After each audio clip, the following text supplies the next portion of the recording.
আজকের পর্বে আলোচনা করব একাদশ শ্রেণীর ফার্স্ট সেমিস্টারের প্রথম যে গল্পটি রয়েছে বিভূতিভূষণ বন্দ্যোপাধ্যায় রচিত পুঁইমাচা গল্প। এই গল্পটির সম্পূর্ণ বিষয়বস্তু নিয়ে আজকের এই পর্বে কিন্তু আলোচনা করব। তাই অবশ্যই তোমরা ভিডিওটি খুবই মনোযোগ সহকারে প্রথম থেকে শেষ পর্যন্ত মনোযোগ সহকারে কিন্তু দেখে নাও। পুঁইমাচা বিভূতিভূষণ বন্দ্যোপাধ্যায়ের লেখা, এবং এই যে গল্পটি রয়েছে এই গল্পটির উৎস মেঘমল্লার থেকে কিন্তু নেওয়া হয়েছে, অর্থাৎ মেঘমল্লার থেকেই এই পুঁইমাচা গল্পটি নেওয়া হয়েছে। বাংলা কথা সাহিত্যে বিভূতিভূষণ বন্দ্যোপাধ্যায় একাধারে অনন্য এবং একক। কবিতার ক্ষেত্রে জীবনানন্দ এবং কথা সাহিত্যে বিভূতিভূষণ একান্তভাবে বাংলার প্রকৃতিরূপে নিমগ্ন।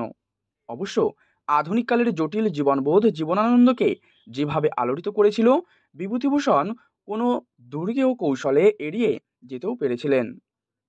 বঙ্গপ্রকৃতি উভয়ের হৃদয়কেই কিন্তু ছন্দিত করতে পেরেছিল বটে, কিন্তু জীবনানন্দ প্রকৃতিপ্রেমিক হয়েও যেখানে কাল সচেতন, বিভূতিভূষণ সেখানে কালকে অস্বীকার না করলেও সকলকে কিন্তু ভুলতে চান প্রকৃতি বা শৈশবের সারল্য নিয়ে। এবারে প্রতিটা আমি পুরো যে মূল বিষয়বস্তু রয়েছে আলোচনা করব। এখানে প্রথমেই বিভূতিভূষণ বন্দ্যোপাধ্যায় সম্পর্কে কিছুটা আমি আলোচনা করলাম। এছাড়াও দেখো, পথের পাঁচালী উপন্যাসের মধ্য দিয়ে কিন্তু বিভূতিভূষণের যথার্থ সাহিত্য সাধনার সূত্রপাত।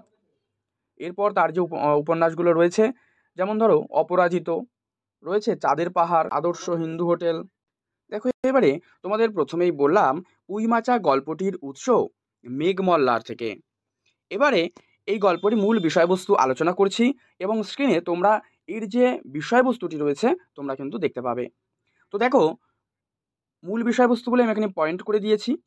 কথাশিল্পী বিভূতিভূষণ বন্দ্যোপাধ্যায়ের লেখা পুঁইমাচা গল্পে এক দরিদ্র ব্রাহ্মণ পরিবারের দুঃখ যন্ত্রণার কথা বর্ণিত হয়েছে।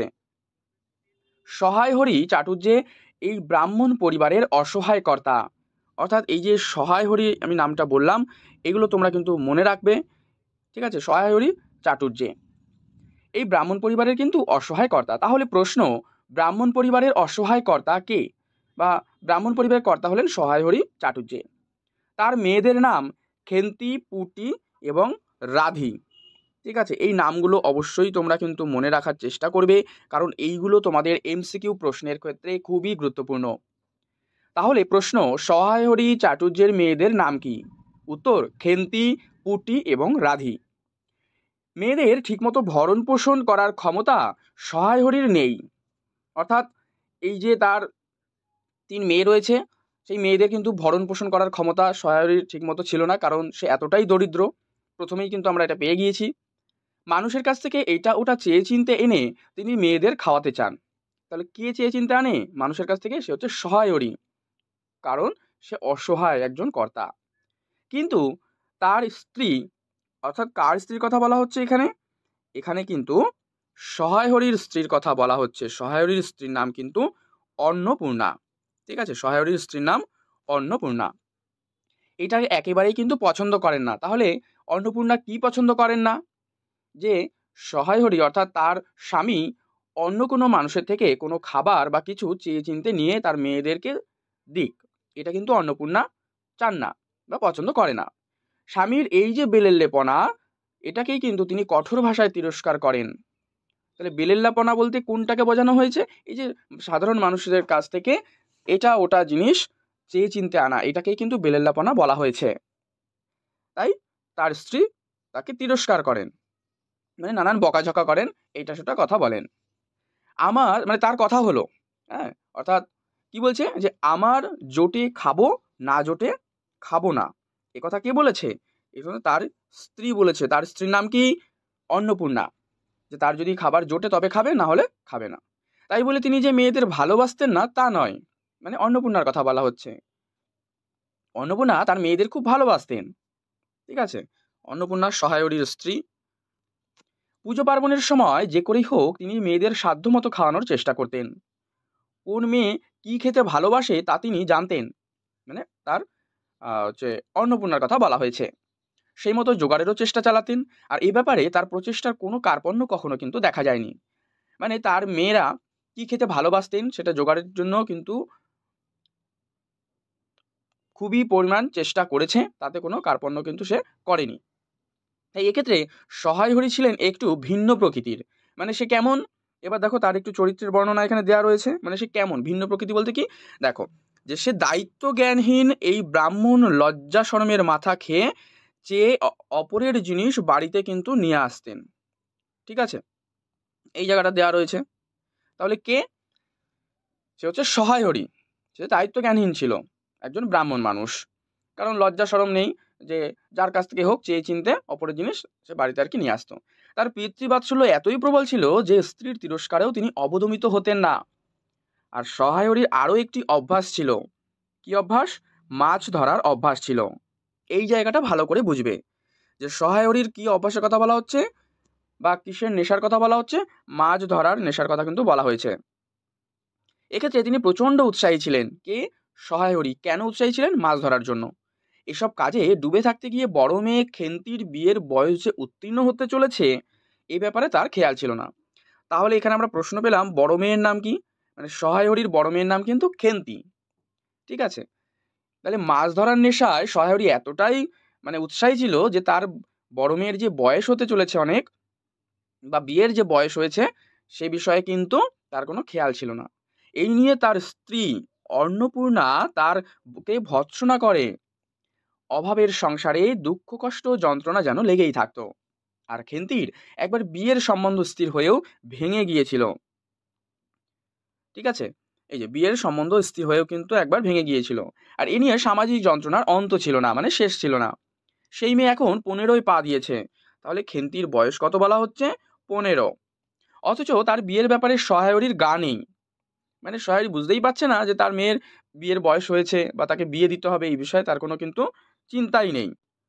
নেক্সট, এই জন্য অন্নপূর্ণা খুবই বিচলিত ও চিন্তিত থাকে। খেন্তি পুঁইশাক খেতে খুব ভালোবাসতো। তাহলে এখানে প্রশ্ন, খেন্তি কি খেতে ভালোবাসতো? উত্তর লিখবে তোমরা পুঁইশাক। একবার অরন্ধনের আগের দিন বাড়িতে পুঁইশাক রান্না হলে, আচ্ছা তোমরা এখানে কমেন্টে জানাবে যে এই অরন্ধন মানে কি। ঠিক আছে, অরন্ধন মানে কি? পুঁইশাক রান্না হলে খেন্তি একাই তার অর্ধেক খেয়ে ফেলেছিল। তাহলে কি, পুঁইশাক রান্না হলে মানে যেহেতু খেন্তির এতটাই ভালোবাসতো খেতে, সেহেতু সে কিন্তু অর্ধেক পুঁইশাকই সে খেয়ে ফেলেছিল। খেন্তি একাই তার অর্ধেক খেয়ে ফেলেছিল। রায়েদের ফেলে দেওয়া পাকা পুঁইশাকের ডাঁটা সংগ্রহ করে খেন্তি রেঁধে খাওয়ার জন্য বাড়িতে নিয়ে এলে তার মা অন্নপূর্ণা তাকে কিন্তু তীব্র ভাষায় ভর্ৎসনা করেন। ঠিক আছে, তার মা বলতে কিন্তু এখানে অন্নপূর্ণার কথা বলা হয়েছে, যে তাকে তীব্র ভাষায় ভর্ৎসনা করে আর এবং সবগুলো ফেলে দেয়। পরে সেই শাকেরই কিছু অংশ রান্না হলে খেন্তি কিন্তু পরম তৃপ্তি সহকারে খেয়েছিল। আর পছন্দসই খাবার পেলে খেন্তি কিন্তু খুবই ভালো খেতে পারত। একসাথে সে 22-24টা পিঠেও সাবার করতে পারে। ঠিক আছে, একসাথে সে কটা পিঠে সাবার করে? 22-24টা পিঠে। এগুলোই কিন্তু তোমাদের প্রশ্ন, তাই অবশ্যই এগুলো ভালো করে তোমরা প্র্যাকটিস করবে, পড়বে। আর আজকের পর্ব যদি তোমাদের ভালো লাগে অবশ্যই লাইক করে দিও, শেয়ার করে দিও বন্ধুদের মধ্যে। চ্যানেলে নতুন হলে অবশ্যই চ্যানেলটি কিন্তু সাবস্ক্রাইব করে পাশের বেল বাটনটি অল করে রেখো। তো তারপরে এই নিয়ে সংসারে কখনো কোনো কথা উঠতো না। কোনো প্রকার সংকোচ না করে সে মায়ের কাছ থেকে নারকেল কোড়া চেয়ে নিয়ে গোগ্রাসে গিলত। অর্থাৎ এইখানে এই যে নারকেল কোড়া নিয়ে গোগ্রাসে গিলত, কার কথা বলা হয়েছে তোমরা কমেন্টে জানাও। নেক্সট, রায়দের ক্ষেত থেকে পাকা পুঁইশাক এনে মায়ের গালাগাল খাওয়ার পর খেন্তি কোথা থেকে একটা কুড়িয়ে পাওয়া পুঁই চারা নিয়ে এসে উঠোনের একপাশে পুঁতে দেয়। ঠিক আছে, এই অবধি ক্লিয়ার? এবারে কি করছে? তাহলে গাছটা বসিয়েছে, তাহলে প্রতিদিন তাতে সে জল দিচ্ছে চারাটাকে বাঁচিয়ে তোলার জন্য। বাঁশের কঞ্চিতে তার জন্য একটা মাচাও তৈরি করেছে খেন্তি। হ্যাঁ, তাহলে বাঁশ দিয়ে মাচা করেছে কে? খেন্তি। কিসের মাচা তৈরি করেছে? পুঁইশাকের মাচা। কিন্তু এই যে পুঁইশাক খাওয়ার যোগ্য হওয়ার আগেই, পূর্বেই খেন্তির কিন্তু বিয়ে হয়ে যায়। এই জায়গাটাও ভালো করে বুঝে নাও। ঠিক আছে, সেই যে পুঁইশাক চারাটা এসে লাগিয়েছিল সে, সেটা খাওয়ার উপযুক্ত হওয়ার আগেই তার খেন্তির কিন্তু বিয়ে হয়ে যায়। আর পাত্রটি ছিল 40 ঊর্ধ্ব, মানে 40 বছরের বেশি। তাহলে এখানে প্রশ্ন যে খেন্তির কত বছর বয়স এবং তার যে যার সাথে বিয়ে হয়েছিল তার বয়স কত? ঠিক আছে, বা পাত্রর বয়স কত? 40 ঊর্ধ্ব। 250 টাকা বাকি থাকার কারণে খেন্তিকে আর বাপের বাড়িতে আসতে দেওয়া হয়নি। তাহলে কত টাকা বাকি ছিল যার জন্য খেন্তিকে বাপের বাড়িতে আসতে দেয়নি? 250 টাকা। অবশেষে বছর ঘুরতে না ঘুরতে বসন্ত রোগে আক্রান্ত হয়ে খেন্তি মারা গেল। তাহলে প্রশ্ন, এখানে বসন্ত রোগে আক্রান্ত হয়ে খেন্তি মারা গেল, কোন রোগে আক্রান্ত হয়ে খেন্তি মারা গেল? উত্তর বসন্ত রোগে। এরপর কয়েক মাস কেটে গিয়েছে। আবার পৌষ পার্বণের দিন ঘনিয়ে এলো। সন্ধ্যার সময় অন্নপূর্ণা রান্নাঘরের মধ্যে বসে মেয়েদের জন্য পিঠে তৈরি করছিলেন। পুটি ও রাধি উনুনের পাশে বসে আগুন পোয়াচ্ছিল। অনেক রাতে পিঠে তৈরি শেষ হলে অন্নপূর্ণা মেয়েদের পিঠে খেতে বসিয়ে দিলেন। তখন আকাশে জ্যোৎস্না জড়িয়ে পড়েছে। পিঠে খাওয়ার পূর্ব মুহূর্তে হঠাৎ পুটির খেন্তি দিদির কথা মনে পড়ল। কেন? কারণ খেন্তি কিন্তু পিঠে খেতেও খুব ভালোবাসতো। আর সেই সময় সে কিন্তু নেই তাদের মধ্যে। কারণ সে কিন্তু কোন রোগে মারা গেছে? অবশ্যই তোমরা কমেন্টে জানাও। আমি আবার তোমাদের এই প্রশ্নটা SW দিলাম। তো দিদি যেহেতু কি পিঠে খেতে ভালোবাসতো এ কথা তারা কেউ ভোলেনি। পুটি বলে উঠল, দিদি বড় পিঠে খেতে ভালোবাসতো। এই কথা কে বলেছে? পুটি বলেছে। সকলেই কিছুক্ষণ নির্বাক হয়ে বসে রইল। তারপর তাদের সকলের দৃষ্টি একসাথে কেমন করে যেন উঠোনের সেই এক কোণে সেই পুঁই মাচাটির উপরে গিয়ে পড়েছে। পুঁই মাচাটি বাড়ির সেই পুঁইলোভী মেয়েটির স্মৃতি পাতায় পাতায় শিরায় শিরায় জড়িয়ে কেমন যেন ভরপুর হয়ে আছে। বর্ষার জল ও কার্তিকের শিশির গায়ে নিয়ে কচি কচি সবুজ ডগাগুলো মাচা ছাড়িয়ে বাইরে ছড়িয়ে পড়েছে। কিন্তু এর রচয়িতা আজ বেঁচে নেই। অর্থাৎ এই যে গাছটি যে লাগিয়েছিল, অর্থাৎ খেন্তি কিন্তু সেই পুঁইশাক চারাটি, গাছের চারাটি এনে লাগিয়েছিল, আর সেই কিন্তু আজ এখানে নেই। তাই যেন এতে কেউ হাতও দেয়নি। পুঁইমাচা গল্পে এক সহজ সরল গ্রাম্য বালিকার পুঁইপ্রীতির অন্তরালে এক দরিদ্র ব্রাহ্মণ দম্পতির সন্তান বাৎসল্যের প্রাবল্যের চিত্র অঙ্কিত হয়েছে। সহায় হরি তার সন্তানদের মনতুষ্টির জন্য এমন কোনো কাজ নেই যা করতে পারতেন না। আবার আত্মমর্যাদা বজায় রেখে অন্নপূর্ণার সন্তান বাৎসল্য ফল্গুধারার মতোই সর্বদা উৎসারিত হয়েছে। শত দারিদ্র তাদের বাৎসল্যকে ম্লান করতে পারেনি। মাটি ও মানুষের প্রাণের স্পন্দন গল্পটির ছত্রে ছত্রে যেন ছড়িয়ে বাছে। তাই দারিদ্র জর্জরিত মাতৃহৃদয়ের কান্না ও পিতৃহৃদয়ের উচ্ছ্বাসে গল্পের আবহ ভারী হয়ে উঠেছে। জীবনের বেদনাদীর্ণ হাহাকার একটি পুঁইমাচাকে আশ্রয় করে ঝংকৃত হয়েছে।